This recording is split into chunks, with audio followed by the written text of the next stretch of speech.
Hey everyone, I'm Amy, the roaming historian. I am a full-time professor of history and also a full-time travel blogger. In other words, I'm traveling quite a bit these days. Whenever I'm not in the classroom, I try to be out traveling. Consequently, because I am a community college professor, I need to find the cheapest flights. I don't have the luxury of being able to, there's no trust fund behind me or anything else. So I'm always looking for really good deals. And I put together everything that I have practiced for years and I put it in a blog. I'll have a link to my blog down below. Um, I'm going to give you a quick overview here and hopefully give you some more in the future, some more tips. In case you're just new to my channel, thanks for coming. I appreciate you and consider subscribing. If you have subscribed, thanks for coming back. I appreciate you so immensely.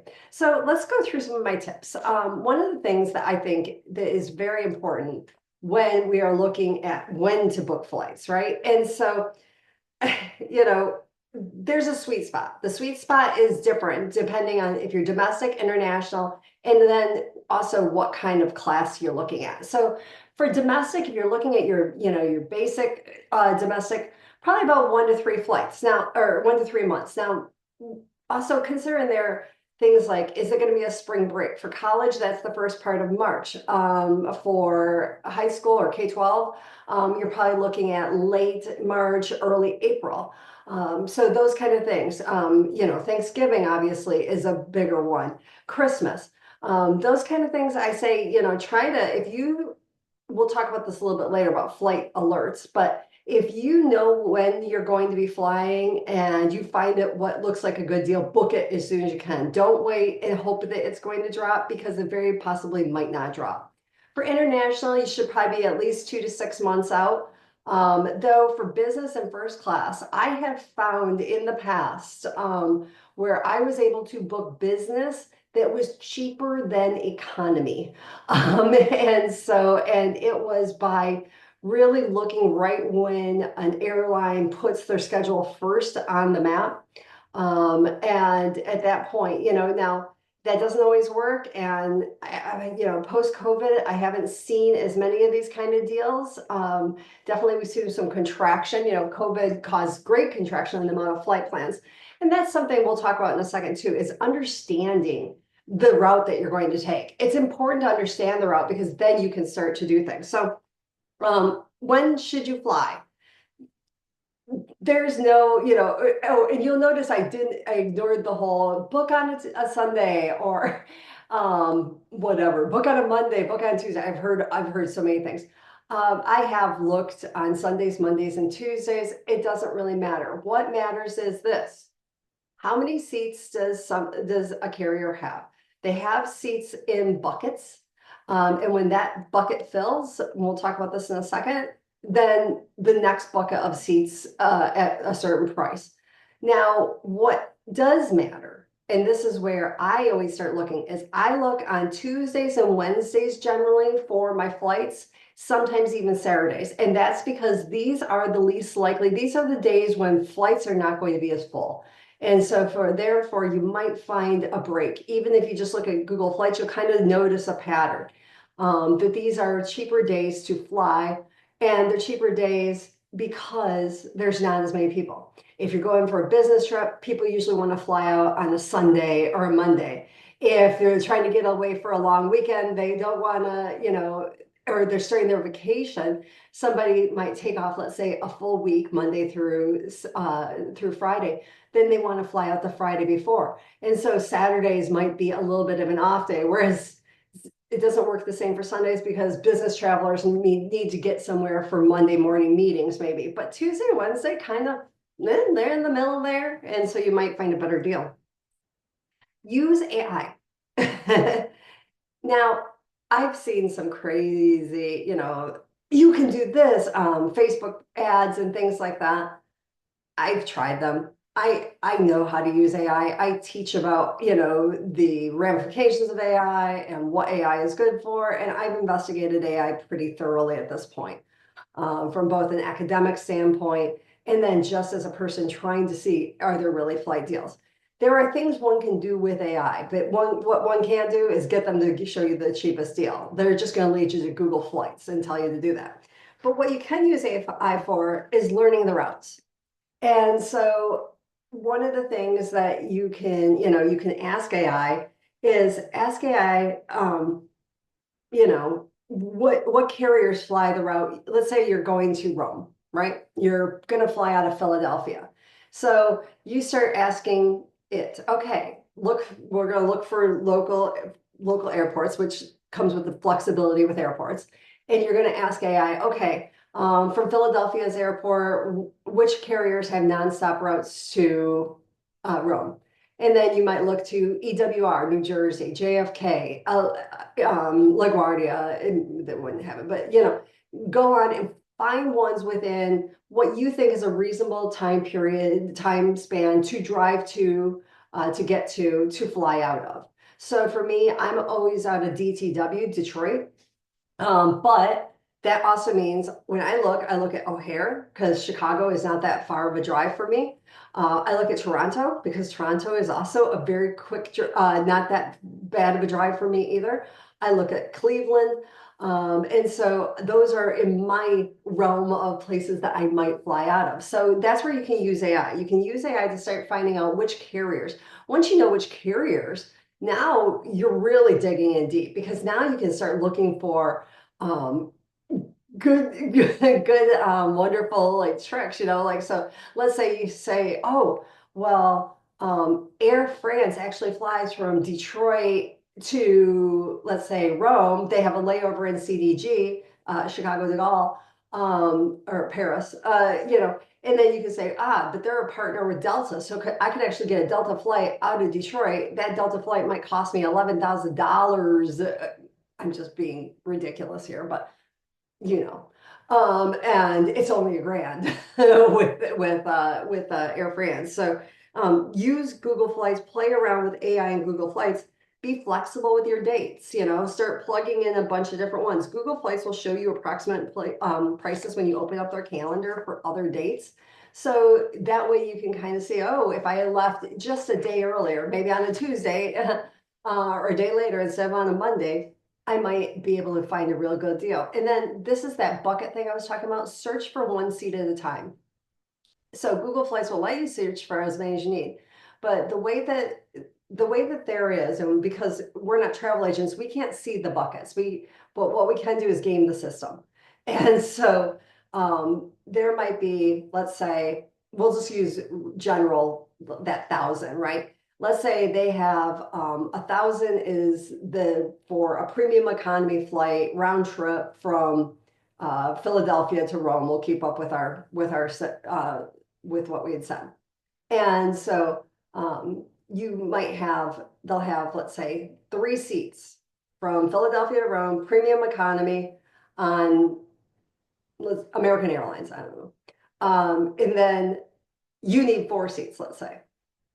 Well, if you search for 4, they're going to give you the next bucket's price. So if the next bucket is 1,200, they're going to show you 4 seats at 1,200. They're not going to show you 3 seats at 1,000 and 1 at 1,200. They're going to show you all 4. So if you search by individual, then you can start getting an idea of how many are in the bucket, and just increase it until all of a sudden the number is no longer. So if you see 1 was 1,000, 2 is 1,000, and you need 3, and 3 is all of a sudden 3,600, now you know that it jumped into another bucket. So there were 2 left in the 1,000 bucket and now 1 in 1,200. I hope I didn't lose you there. In class, you'd be able to ask me, can you go through that again? But, flight math, right? And then compare the routes and the fare types. So, it's worth it to search premium economy. Sometimes I have found premium economy cheaper than basic, than the main economy. Sometimes I've even found business class cheaper. So, it is worth comparing all your fare classes because you might get a really nice seat for less money. And then, consider multi-leg routes. So going back to that Philadelphia to Rome, think about, what happens if we go Philadelphia to Paris to Rome, and you might find one. And maybe that one is $800, let's say.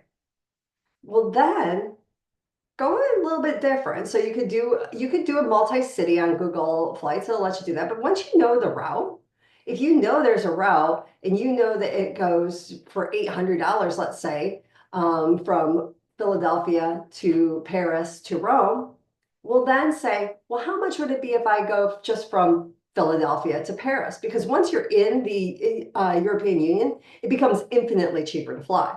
So then you look at, okay, well, how much is it going to cost me?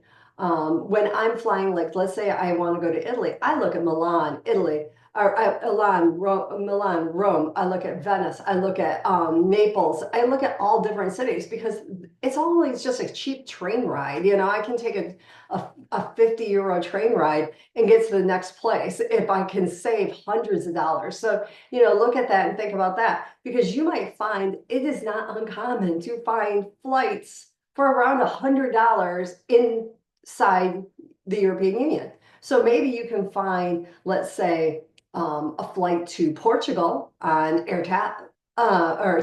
Portugal, TAP Airlines, and you might find one to Portugal. And then you could just find a flight from Portugal to Rome if that's what you're looking for. And so, consider those multi-leg routes. Look at one way versus round trip. Check out those budget airlines, do a bunch of different things. You can use those flight predictor apps. That'll start giving you an idea. I generally am flying to the same places over and over again, so I become my own flight predictor. But when I don't know a route, I use Hopper or Skyscanner. I nowadays I ask AI too. I'll say, is this the best? Like what? And AI can do a price history for you. So that's that's another useful tool for AI is what's the price history. And then monitor that price. You can set a flight alert on Google. You could create a flight alert. Actually, there's several different apps that you can create flight alerts. And then you can start looking for deals. If Black Friday is coming up, Travel Tuesday is followed right after Black Friday, you'll start to see a lot of good deals. You could look at Google flight deals. If you just want to get away and you kind of know where you want to go and you're free with when you want to go, look at Google flight deals. There's a bunch of different programs that you can use to help you get cheap flights. And then once you do this, and I say this to you as an affiliate of certain companies that are third-party bookers, I still will not use them. Okay. And it would be I could not live with myself if I encouraged you to do something that I myself won't do. So you can look at, if it helps you, look at Expedia, look at some of the, Priceline or some of these groups that will do the third party booking. But please, unless it's a super, super, super great deal, book on the official website. Because a lot of the times I've noticed that there are issues built in. So for instance, the official website's also including in your baggage, it's including in your seat selection. And then all of a sudden you book on one of these third parties and it looks like a great deal, but then you start adding, oh, well, I wanted to select my own seat. Well, there's an upcharge. And oh, I need to check a bag. Well, there's an upcharge. And oh, I wanted a semi-refundable, ticket. Oh, you didn't want basic economy. That was for basic economy. Oh, you want main economy. That's why book on the official website. Also, if anything goes wrong, if you have any problem, if you've booked through Priceline, Priceline is the one you have to deal with. If you book straight through Delta or United or American, now Delta can go in the system and change your flight. So if the flight's delayed, if there is as we're having today, right, a government shutdown that's wreaking havoc with the airline industry. If you're with a third party, you're going to have a very, very difficult time probably trying to get that changed. You also are not going to get the same kind of alerts that you're going to get if you have booked through the official. And lastly, use the right credit card. Let your money work for you. I am a big proponent of using credit cards savvily. I do not carry a balance. I never carry a balance on a credit card. I pay them off every month, but I do use them for those points. I use them for pretty much everything I buy. If I go to the grocery store, I'm using a credit card and then I'm taking those points and I'm transferring them. And so, I like Chase. Chase has good travel cards. Amex has good travel cards.